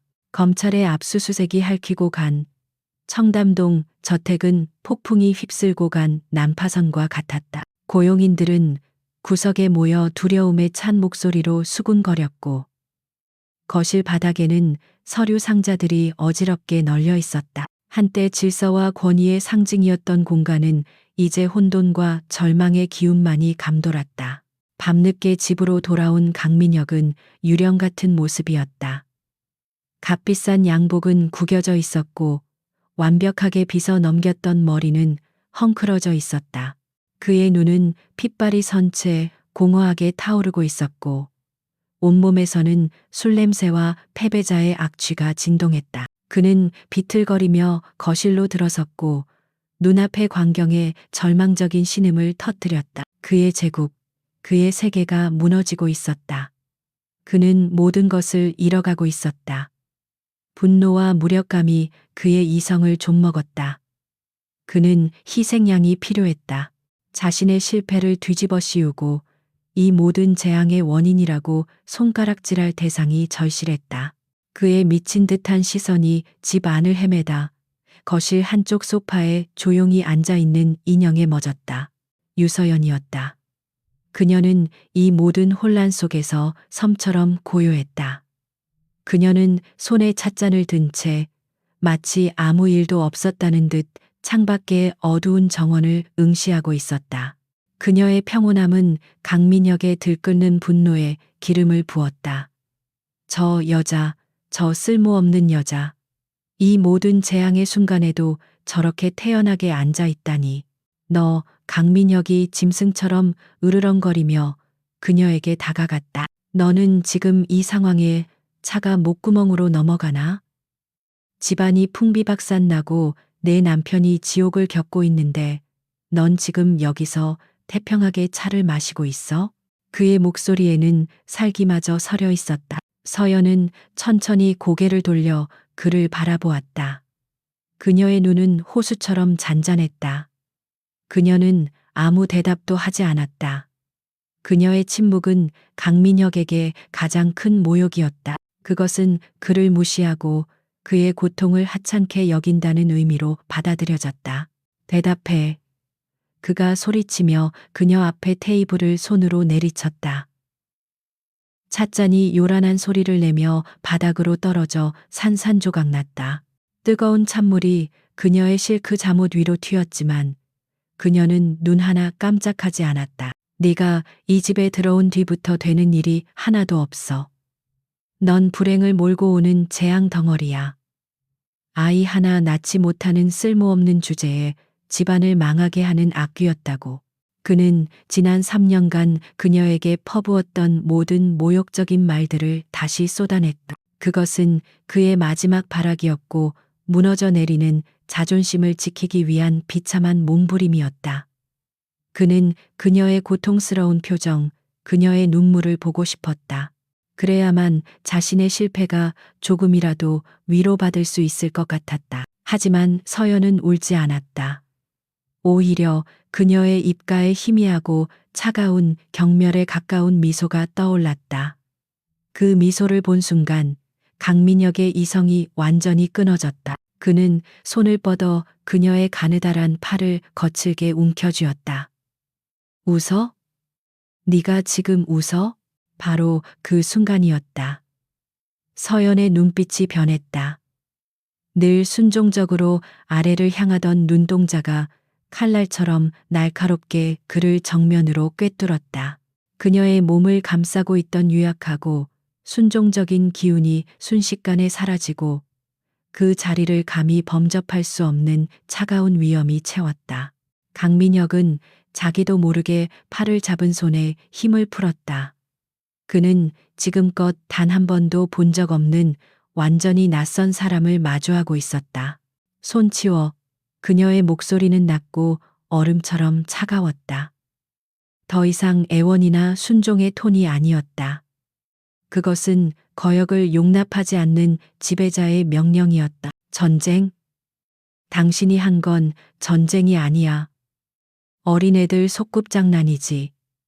진짜 전쟁이 뭔지 내가 지금부터 가르쳐 줄까? 강민혁은 말문이 막힌 채 그녀를 쳐다보았다. 혼란스러웠다. 이 여자가 갑자기 왜 이러는 거지? 네가 뭘 안다고 짓거려. 그는 애써 허세를 부렸지만 목소리는 불안하게 떨리고 있었다. 서연은 자리에서 천천히 일어섰다. 이제 그녀는 그를 내려다보고 있었다. 박진태 의원에게 건넨 돈, 정확히 현금 5억에 네덜란드 화가 그림 2점이었지. 당신 비서가 자문료 명목으로 회계 처리한 장부, 내가 가지고 있다면 어떨 것 같아? 그녀의 말에 강민혁의 눈이 경악으로 커졌다. 그건 그와 그의 비서, 그리고 박 의원 외에는 아무도 알 수 없는 내용이었다. 네, 네가 그걸 어떻게 아냐고? 당신이 서재 소파에 아무렇게나 던져놓은 서류 가방 기억나? 당신은 내가 까막눈인 줄 알았겠지만 난 그 서류들을 읽고 이해하고 심지어 그 안에 숨겨진 당신의 탐욕까지 읽어냈지. 당신의 그 오만함이 바로 당신의 가장 큰 약점이었어. 강민혁. 그녀는 한 걸음 더 다가섰다. 강민혁은 자기도 모르게 한 걸음 뒤로 물러섰다. 이제 두 사람의 위치는 완전히 역전되었다. GFN에 제보한 사람이 누군지 궁금하지 않아? 태아건설 주가를 폭락시킨 아르테미스 캐피털이라는 펀드는 들어봤나? 당신은 성진그룹이니 뭐니 엉뚱한 곳만 쳐다보고 있었지만 당신의 진짜 적은 늘 당신 등 뒤에 바로 여기에 있었는데 말이야. 강민혁의 머릿속이 하얗게 비었다. 말도 안 돼. 불가능한 일이었다. 유서연이? 저 무력하고 바보 같은 여자가 이 모든 일을 꾸몄다고? 그는 미친 사람처럼 웃기 시작했다. 내가? 내까짓게 뭘 할 수 있다고. 배경도 없고 가진 것도 없는 고아 주제에. 배경? 서연의 입가에 걸렸던 차가운 미소가 더욱 짙어졌다. 그래, 내 배경이 뭔지 똑똑히 보여줄게. 그녀는 자신의 위성 전화를 꺼내 스피커폰 모드로 전환한 후 단축 번호 하나를 눌렀다. 신호음이 몇 번 울린 후 제네바에서 들려왔던 그 중후한 목소리가 스피커를 통해 흘러나왔다. 아가씨, 부르셨습니까? 그 목소리가 저택의 차가운 공기를 갈랐다. 강민혁의 웃음이 멎었다. 아가씨라는 단어가 그의 뇌리에 비수처럼 밝혔다. 서연은 그를 경멸의 눈으로 쳐다보며 전화기에 대고 말했다. 최 실장님, 상황 보고해 주세요. 네, 아가씨의 지시대로 모든 것이 완벽하게 진행되고 있습니다. 태아그룹의 남은 자산 가치는 내일 아침 개장과 동시에 청산 절차에 들어갈 수준으로 폭락할 겁니다. 또한 인터폴과의 공조를 통해 강민혁 씨가 스위스 UBS 은행에 숨겨둔 모든 차명 계좌에 대한 동결 조치가 방금 완료되었습니다. 그는 이제 단 한 푼의 비자금도 움직일 수 없습니다. 뚜렷하고 냉정한 보고가 이어지는 동안 강민혁의 얼굴에서 핏기가 완전히 사라졌다. 그의 다리가 후들거리기 시작했다. 그는 믿을 수 없다는 듯 서연과 스피커폰을 번갈아 쳐다보았다. 머릿속에서 퍼즐 조각들이 맞춰지기 시작했지만 그가 마주한 진실은 그가 감당할 수 있는 수준의 것이 아니었다. 서연은 조용히 전화를 끊었다. 그리고 무너져 내리기 직전인 남자를 향해 마지막 일격을 가했다. 이제 알겠어? 넌 처음부터 내 손바닥 위에서 노란한 어릿광대에 불과했어. 넌 날 아이 못 낳는다고 경멸했지만 난 네가 평생을 바쳐도 만져보지 못할 제국을 상속받았지. 연극은 이제 끝났어, 강민혁. 그 순간 강민혁의 세계는 완전히 붕괴했다. 그의 다리에서 힘이 풀리며 그는 그대로 바닥에 주저앉았다. 그는 더 이상 분노하지도 소리치지도 못했다. 그저 텅 빈 눈으로 서연을 올려다볼 뿐이었다. 그의 눈에 비친 그녀는 더 이상 그의 아내가 아니었다. 그의 파멸을 위해 강림한 아름답고도 무자비한 여신 혹은 악마였다. 연극의 막은 내렸다. 무대 위에 남은 것은 산산조각 난 배우와 차가운 눈으로 그를 내려다보는 연출가뿐이었다. 다음 날 아침 청담동 저택에는 죽음과 같은 정적이 흘렀다. 어젯밤의 폭풍 같은 대치 이후 강민혁은 부서진 마리오네트 인형처럼 거실 소파에 주저앉아 밤을 새웠다. 그의 눈은 초점을 잃었고 한때 세상을 호령하던 오만함은 흔적도 없이 사라진 채 텅 빈 껍데기만 남아 있었다. 유서연은 이미 저택에 없었다. 그녀는 해가 뜨기 전 작은 여행 가방 하나만 들고 조용히 그곳을 떠났다. 그녀가 지난 3년간 살았던 황금 감옥과의 마지막 작별이었다. 그녀의 흔적은 그 어디에도 남아있지 않았지만 그녀가 남긴 파괴의 그림자는 저택 전체를 무겁게 짓누르고 있었다. 아침 9시 정각, 저택의 육중한 철문 앞으로 검은색 세단 여러 대가 소리 없이 미끄러져 들어왔다. 문이 열리고 정장을 입은 남자들이 신속하고 절도 있는 움직임으로 차에서 내렸다. 그들의 손에는 서류 가방이 들려 있었고 얼굴에는 어떠한 감정도 담겨 있지 않았다. 서울중앙지검 반부패수사부 검사들이었다. 그들은 초인종을 누르지 않았다. 한 수사관이 압수수색 영장과 함께 체포영장을 제시하자 겁에 질린 경비원은 저항 없이 문을 열어주었다. 수십 명의 검사와 수사관들이 일사불란하게 저택 안으로 진입했다. 요란한 사이렌 소리도 극적인 외침도 없었다. 모든 것은 차갑고 효율적인 법 집행 절차에 따라 진행되었다. 강민혁 씨, 특정 경제범죄가 중 처벌법상 횡령 및 배임, 뇌물공여 혐의로 체포합니다. 검사가 넋이 나간 채 앉아 있는 강민혁에게 다가가 차가운 목소리로 영장을 낭독했다. 당신은 변호사를 선임할 수 있으며 변명의 기회가 있습니다. 강민혁은 아무런 반응도 보이지 않았다.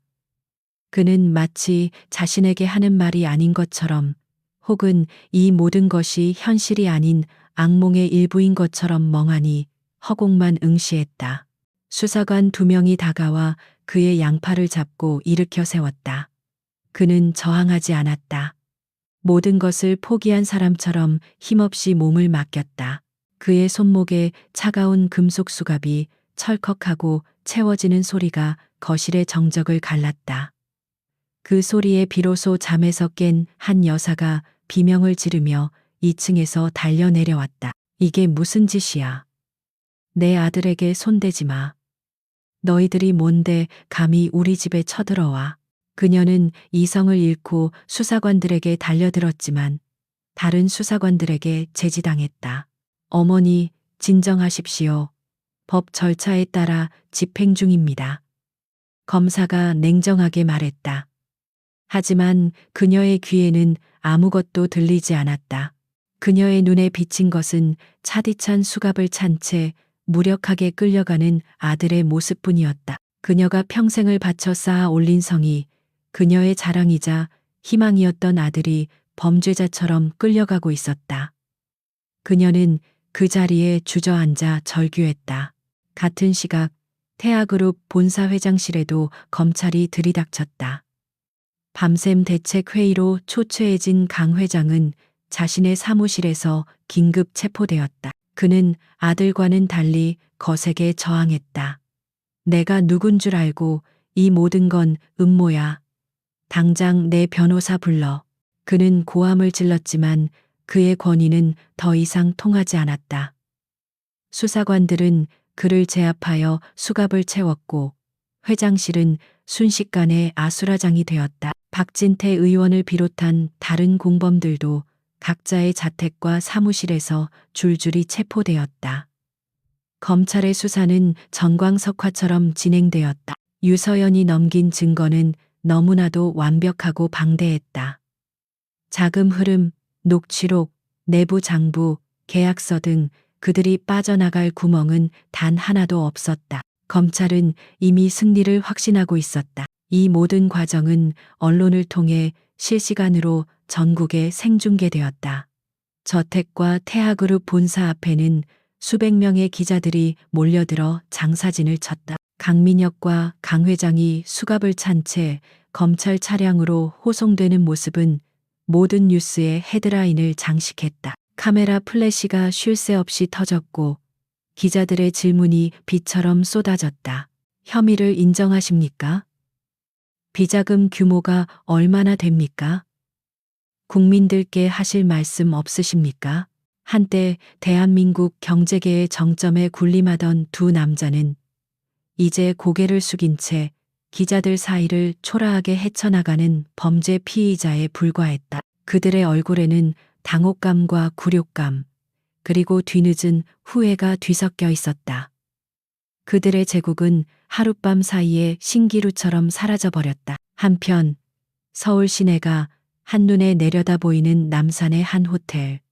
스위트룸에서 유서연은 이 모든 광경을 TV 화면으로 지켜보고 있었다. 그녀의 곁에는 제네바에서 막 도착한 최 실장이 조용히 서 있었다. 그녀의 표정은 어제와 마찬가지로 평온했다. 복수의 기쁨도 승리의 희열도 과거에 대한 동정심도 없었다. 오직 차가운 만족감만이 감돌았다. 모든 것이 계획대로 진행되었습니다, 아가씨. 최 실장이 낮은 목소리로 보고했다. 태아그룹은 오늘부로 거래 정지되었으며 곧 파산 보호 신청을 하게 될 겁니다. 채권단이 모든 자산을 압류할 것이고 태아라는 이름은 역사 속으로 사라지게 될 겁니다. 서연은 말없이 고개를 끄덕였다. 그녀는 TV 화면 속에서 무너져 내리는 남편의 모습을 응시했다. 그는 그녀를 경멸하고 짓밟았지만 그녀의 마음속에 남은 것은 증오가 아니었다. 그것은 차라리 연민에 가까운 감정이었다. 자신의 오만함과 탐욕이 자신을 어떻게 파멸시키는지 끝까지 깨닫지 못한 어리석은 인간에 대한 연민. 이것은 단순한 복수가 아닙니다. 최 실장님. 서연이 조용히 입을 열었다. 이것은 정의입니다. 그들은 자신들의 부와 권력을 위해 수많은 사람들의 희생을 강요했습니다. 그들은 법 위에 군림하려 했습니다. 저는 단지 모든 것을 제자리로 돌려놓았을 뿐입니다. 썩은 것은 도려내야 새로운 싹이 날 수 있으니까요. 그녀의 목소리에는 이제 한 제국의 상속자로서의 무게와 책임감이 담겨 있었다. 그녀의 외할아버지가 그녀에게 남긴 시험은 그녀에게 복수심이 아닌 정의를 가르쳤다. 그녀는 개인적인 원한을 넘어 부패한 권력에 대한 심판을 내린 것이다. TV 화면이 바뀌며 아나운서가 흥분된 목소리로 새로운 소식을 전했다. 한편 이번 태아그룹 사태를 최초로 보도한 GFN의 정보 제공자가 누구인지에 대해 세간의 관심이 집중되고 있습니다. 전 세계 금융계를 뒤흔든 이 거대한 스캔들의 배후에는 과연 누가 있는 것일까요? 서연은 조용히 TV를 껐다. 세상은 배우를 궁금해하겠지만 진실은 영원히 그림자 속에 머물 것이다. 그녀는 창가로 다가가 서울의 전경을 내려다보았다. 거대한 도시의 소음 속에서 한 시대가 저물고 있었다. 그리고 그녀의 발치 아래 새로운 시대가 조용히 여명을 기다리고 있었다. 제국의 붕괴는 끝이 아니라 새로운 질서의 시작이었다. 몇 달의 시간이 흘렀다. 대한민국을 뒤흔들었던 태하 게이트는 법의 엄정한 심판으로 막을 내렸다. 강민혁과 그의 아버지 강 회장은 수천억 원대의 횡령, 배임, 뇌물수수 등 수십 개의 혐의가 모두 인정되어 각각 징역 15년과 20년이라는 중형을 선고받았다. 한때 대한민국 재계를 호령하던 그들의 이름은 이제 죄수번호로 대체되었다. 그들이 평생을 바쳐 쌓아 올린 탐욕의 제국, 태아그룹은 채권단에 의해 공중분해되어 역사의 뒤안길로 완전히 사라졌다. 세상은 빠르게 태아그룹을 잊어갔다. 하지만 사람들의 뇌리에서 지워지지 않는 단 하나의 의문이 남아 있었다. 도대체 누가 어떻게 이 거대한 제국을 단숨에 무너뜨렸는가? GFN의 정보를 제공한 미스터리한 내부 고발자는 누구이며 태아그룹의 주가를 폭락시킨 유령 펀드 아르테미스 캐피털의 배우는 누구인가? 소문만 무성할 뿐 진실은 여전히 안개 속에 가려져 있었다. 그리고 마침내 안개가 걷히는 날이 왔다.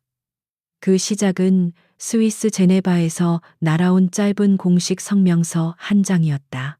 세계 최대의 비공개 금융그룹 베일에 쌓인 제국 에설레드 파이낸셜 그룹 AFG 창립 이후 처음으로 공식적인 경영권 승계 사실을 발표한 것이다. 성명서의 내용은 충격 그 자체였다. 에설레드 파이낸셜 그룹의 이사회는 창업주이신 고 유건영 회장님의 유언에 따라 그의 유일한 혈육이자 정식 후계자인 유서연, 유세호, 유은님을 그룹의 새로운 의장으로 추대하였음을 공식적으로 발표합니다. 성명서가 발표된 순간 전 세계 금융계는 지진이 난 것처럼 흔들렸다. 유서연. 그 이름은 너무나도 낯설었다.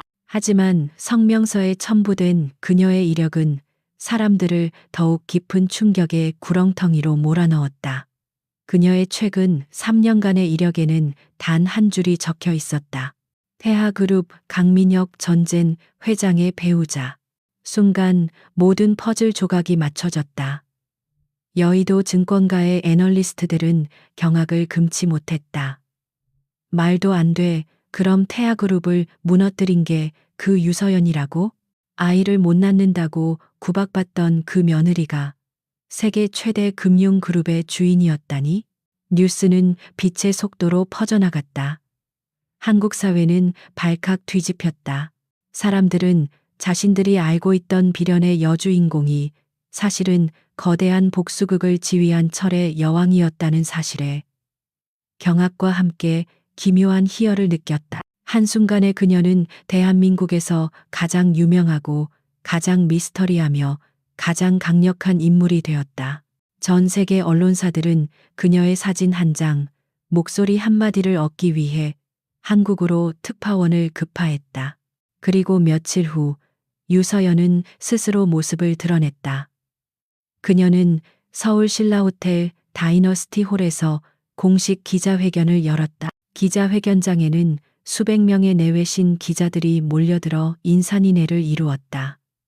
그들의 눈에는 호기심과 경외심, 그리고 약간의 두려움이 뒤섞여 있었다. 약속된 시간이 되자 회견장의 문이 열리고 유서연이 모습을 드러냈다. 그 순간 장내의 모든 소음이 거짓말처럼 멎었다. 수많은 카메라 플래시가 번개처럼 터져 나왔지만 그 빛의 폭풍 속에서도 그녀는 흔들림이 없었다. 그녀는 더 이상 과거의 유순하고 슬픔에 잠긴 며느리가 아니었다. 짙은 네이비색의 바지가 특징인 파워수트는 그녀의 가늘지만 단단한 몸을 감싸고 있었고, 목선이 드러나는 흰색 실크 블라우스는 절제된 우아함을 더했다. 길게 길렀던 머리는 어깨선에 맞춰 단정하게 잘려 있었고, 최소한의 화장만 한 얼굴은 오히려 그녀의 차가운 지성을 더욱 돋보이게 했다. 그녀의 눈은 깊고 고요했으며 그 안에는 한 제국을 통치하는 자의 위엄과 무게가 담겨 있었다. 그녀는 연단에 서서 잠시 기자회견장을 둘러보았다. 그녀의 시선이 닿는 곳마다 기자들은 저도 모르게 마른 침을 삼켰다. 잠시 후 그녀의 붉은 입술이 조용히 열렸다. 그녀의 목소리는 나지막했지만 마이크를 통해 홀 전체에 선명하게 울려 퍼졌다. 에설레드 파이낸셜 그룹의 새로운 의장, 유서연입니다. 그녀의 첫마디는 자기소개 그 이상도 이하도 아니었다. 그녀는 과거의 일에 대해 단 한마디도 언급하지 않았다. 태아그룹에 대한 복수도 강민혁에 대한 원망도 없었다. 그것은 이미 그녀의 인생에서 완벽하게 처리된 과거일 뿐이었다. 저는 오늘 저의 개인적인 이야기를 하기 위해 이 자리에 선 것이 아닙니다. AFG의 미래 비전과 경영 철학을 말씀드리기 위해 섰습니다. 그녀의 목소리는 단호했다. AFG는 앞으로 전 세계의 유망한 기술 기업에 대한 투자를 확대하는 한편, 기업의 투명성과 윤리 경영을 최우선 가치로 삼을 것입니다. 부패한 권력과 결탁하거나 비윤리적인 방식으로 부를 축적하는 기업은 우리의 파트너가 될 수 없음을 분명히 밝힙니다. 그것은 태아그룹에 대한 가장 우아하고도 잔인한 사망 선고였다. 그녀는 자신의 손에 피 한 방울 묻히지 않고 오직 원칙과 철학으로 과거의 악몽을 심판했다. 기자들은 숨을 죽인 채 그녀의 말을 받아 적었다. 그녀의 모든 말은 곧 전 세계 금융시장의 새로운 지침이 될 터였다. 기자회견이 끝난 후 그녀는 수많은 질문과 카메라 세례를 뒤로하고 유유히 회견장을 빠져나왔다. 그녀가 향한 곳은 호텔이 아닌 강남의 한적한 곳에 위치한 개인 변호사 사무실이었다. 그녀의 변호사는 이미 모든 서류를 준비해 놓고 그녀를 기다리고 있었다. 모든 준비가 끝났습니다, 회장님. 변호사가 정중하게 서류를 내밀었다. 그것은 이혼 소송 서류였다. 피고의 이름 강민혁이 선명했다. 서연은 말없이 서류를 받아들고 만년필을 꺼냈다. 그녀는 한치의 망설임도 없이 자신의 이름 석자를 서명란에 적어 내려갔다. 유서, 연, 펜촉이 종이에 닿는 서걱이는 소리가 조용한 사무실 안을 가득 메웠다. 그것은 그녀의 고통스러웠던 과거와의 완벽한 단절을 고하는 소리였다. 그녀를 올가매던 마지막 족쇄가 풀리는 순간이었다. 서류를 변호사에게 건넨 그녀는 창가로 다가섰다. 통유리창 너머로 분주하게 움직이는 서울의 풍경이 보였다. 이제 저 도시의 그 누구도 그녀를 함부로 무시하거나 동정하지 못할 것이다. 그녀는 자신의 가치를 스스로 증명해냈고 자신의 왕국을 되찾았다. 여왕은 마침내 자신의 왕좌로 돌아왔다. 그녀의 시선은 더 이상 과거를 향해 있지 않았다. 오직 그녀가 스스로 만들어갈 장엄한 미래를 향해 있었다. 서울의 법원은 차가운 가을비에 젖어 있었다. 대법원은 강민혁에 대한 원심을 확정했다. 징역 15년. 그의 마지막 발악과도 같았던 상고는 기각되었고 법의 심판은 그렇게 최종적으로 마침표를 찍었다. 그가 한때 꿈꾸었던 제국에 대한 야망은 이제 높고 차가운 교도소 담장 안에서 썩어갈 운명에 처했다. 이 소식은 스위스 취리히의 AFG 본사 최상층에 위치한 의장실에 있는 유서연에게 한 통의 간결한 이메일로 전달되었다. 최 실장이 보낸 보고였다. 그녀는 내용을 확인한 후 한치의 미동도 없이 삭제 버튼을 눌렀다. 강민혁이라는 이름은 이제 그녀의 인생에서 완벽하게 지워진 과거의 유물일 뿐이었다. 그녀의 시선은 이미 다른 곳을 향해 있었다. 통유리창 너머로 취리히의 심장을 가로지르는 리마트 강의 푸른 물결과 유서 깊은 도시의 전경이 그림처럼 펼쳐져 있었다. 3년 전 청담동 저택의 창문으로 내려다보던 답답하고 위선적인 풍경과는 완전히 다른 세상이었다. 이곳의 공기는 자유롭고 투명하며 강력한 힘의 역동성으로 가득 차 있었다. 의장실은 그녀의 성격을 그대로 반영하고 있었다. 불필요한 장식은 배제되었고 세련된 미니멀리즘을 바탕으로 기능성이 극대화된 공간이었다. 거대한 원목 책상 위에는 여러 개의 모니터가 전 세계 금융시장의 흐름을 실시간으로 보여주고 있었고 벽 한쪽을 가득 채운 책장에는 경제학과 철학, 그리고 최신 기술에 관한 서적들이 빽빽하게 꽂혀 있었다. 의장님, 5분 후 이사회 화상회의가 시작됩니다. 젊고 유능한 스위스인 비서가 유창한 영어로 보고했다. 서연은 고개를 끄덕이고는 회의실로 향했다. 원형 테이블에 설치된 거대한 스크린에는 뉴욕, 런던, 홍콩, 싱가포르 지사의 책임자들이 이미 접속해 그녀를 기다리고 있었다. 그들은 다양한 인종과 국적을 가졌지만 화면 너머로 전해지는 그들의 눈빛에는 새로운 리더에 대한 절대적인 신뢰와 존경심이 담겨 있었다. 좋은 아침입니다, 여러분. 서연이 회의의 시작을 알렸다. 그녀의 목소리는 부드러웠지만 강한 리더십이 느껴졌다. 오늘의 주요 안건은 우리가 준비 중인 넥스트 제너레이션 기술 펀드의 최종 투자 대상 선정입니다. 각 지사에서 추천한 기업 리스트는 모두 검토했습니다. 그녀는 스크린을 넘기며 각 기업의 핵심 기술과 재무 상태, 그리고 잠재적 리스크를 날카롭게 분석해 나갔다. 그녀의 질문은 항상 핵심을 찔렀고 그녀의 통찰력은 수십 년 경력의 베테랑 펀드 매니저들조차 감탄하게 했다. 그녀는 단순히 보고서의 숫자를 읽는 것이 아니라 그 숫자 뒤에 숨겨진 미래의 가능성과 위험을 꿰뚫어 보고 있었다. 뉴욕에서 추천한 이 바이오 기업의 기술은 혁신적이지만 임상 3상 통과 가능성에 대한 데이터가 아직 부족합니다. 런던의 인공지능 스타트업은 성장 가능성은 높지만 창업자의 경영 윤리에 대한 몇 가지 우려가 보고되었습니다. 그녀는 단호하게 말했다. 수익률은 중요합니다. 하지만 그것이 우리의 유일한 기준이 되어서는 안 됩니다. 우리는 세상을 바꾸는 기술에 투자하는 것이지 도박을 하는 것이 아닙니다. 투명성과 지속 가능성, 이 두 가지 원칙을 잊지 마십시오. 회의는 그녀의 명쾌한 리더십 아래 효율적으로 진행되었고 몇 시간 후 완벽한 결론과 함께 마무리되었다. 회의가 끝나고 모두가 떠난 회의실에 혼자 남은 서연은 다시 창가로 다가섰다. 그녀는 문득 3년간의 결혼 생활을 돌아보았다. 그 지옥 같았던 시간은 그녀에게서 많은 것을 앗아갔지만 동시에 무엇과도 바꿀 수 없는 것을 주었다. 그것은 바로 인간의 탐욕과 오만함이 얼마나 추악한지, 그리고 권력의 기반이 얼마나 허망한지를 가장 낮은 곳에서 목격한 경험이었다.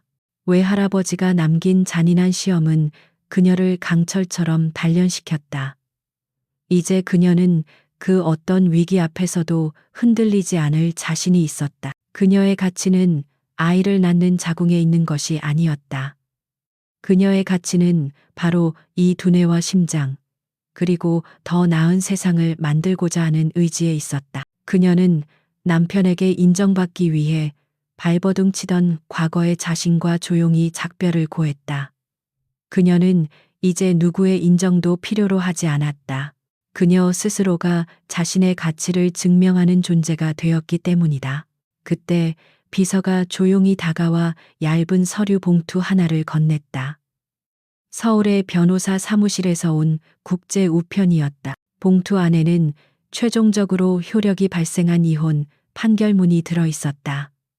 그녀를 올감했던 법적인 마지막 족쇄가 완전히 풀리는 순간이었다. 그녀는 서류를 한번 훑어보고는 아무런 감정의 동요 없이 책상 서랍 깊숙한 곳에 넣었다. 완벽한 끝이었다. 다음 날 새벽, 서연은 자신의 펜트하우스 발코니에 서서 동쪽 하늘이 서서히 밝아오는 것을 지켜보고 있었다. 강 위로 물안개가 피어오르고 도시의 불빛이 하나둘씩 새벽의 여명 속으로 스며들었다. 새로운 날이 오고 있었다. 과거의 상처는 희미한 흉터로 남았지만 그 흉터는 그녀를 약하게 만드는 낙인이 아니라 그녀가 얼마나 강한 생존자인지를 증명하는 훈장이었다. 라인강의 장엄한 일출은 아니었지만 취리히의 고요한 여명은 그녀에게 새로운 시작을 알리기에 충분했다. 그녀의 눈은 더 이상 과거의 어둠을 향하지 않았다.